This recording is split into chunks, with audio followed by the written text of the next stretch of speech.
जय माँ दुर्गा।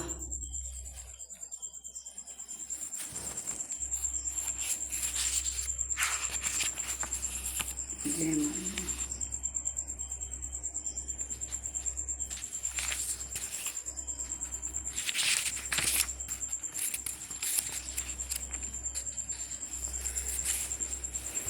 तीसरा अध्याय सेनापति सहित महिषासुर का वध। जगदम्बा के श्री अंगों की कांति उदय काल के सहस्त्रों सूर्यों के समान है। वे लाल रंग की रेशमी साड़ी पहने हुए, उनके गले में मुंडमाल शोभा पा रही है। दोनों स्तनों पर रक्त चंदन का लेप लगाए हुए, अपने कर कमलों में जप मालिका विद्या तथा अभय तथा वर नामक मुद्राएं धारण किए हुए, 3 नेत्रों से सुशोभित मुखार बिंद की बड़ी शोभा हो रही है। उनके मस्तक पर चंद्रमा के साथ ही रक्तमय मुकुट बंधा है तथा वे कमल के आसन पर विराजमान है। ऐसी देवी को मैं भक्तिपूर्वक प्रणाम करती हूँ।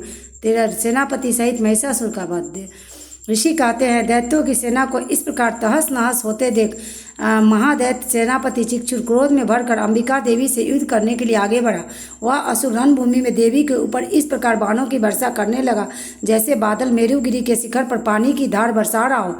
तब देवी ने अपने बाणों से उसके बाण समूह को अनायास ही काट कर उसके घोड़ों और सारथी को भी मार डाला।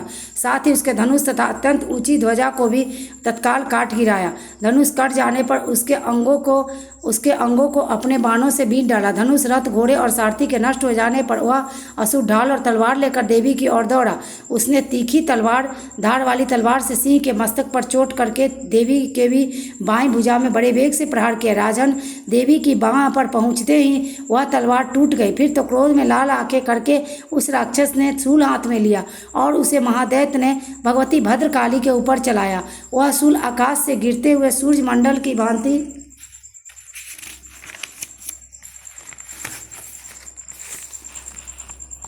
अपने तेज से प्रज्वलित हो उठा। उस शूल को अपनी ओर आते देख देवी ने भी अपने शूल का प्रहार किया। उससे राक्षस के शूल के सैकड़ों टुकड़े हो गए। साथ ही महादैत्य चिक्षुर की भी धजिया उड़ गई। वह प्राणों से हाथ धो बैठा। महिषासुर के सेनापति उस महापराक्रमी चिक्षुर के मारे जाने पर देवताओं को पीड़ा देने वाला चामर हाथी पर चढ़कर आया। उसने भी देवी के ऊपर शक्ति का प्रहार किया, किंतु जगदम्बा ने उसे अपने हुंकार से ही आहत एवं निष्प्रभ करके तत्काल पृथ्वी पर गिरा दिया। शक्ति टूटकर गिरी हुई देख चामर को बड़ा क्रोध हुआ। अब उसने शूल चलाया, किंतु देवी ने उसे भी अपने बाणों द्वारा काट डाला। इतने में देवी का सिंह उछलकर हाथी के मस्तक पर चढ़ बैठा। उस दैत्य के साथ खूब जोर लगाकर बाह्य युद्ध करने लगा। दोनों लड़ते लड़ते हाथी से पृथ्वी पर आ गए और अत्यंत क्रोध में भरकर एक दूसरे पर बड़े भयंकर प्रहार करते हुए लड़ने लगे। तंत्र सिंह बड़े वेग से आकाश की ओर उछला और उधर से गिरते समय उसने पंजों की मार से चामर का सिर धड़ से अलग कर दिया। इस प्रकार उदग्र भी शिला और वृक्ष आदि का मार खाकर रणभूमि में देवी के हाथों मारा गया तथा कराल भी दांतों, मुक्कों और थप्पड़ों की चोट से धराशायी हो गया।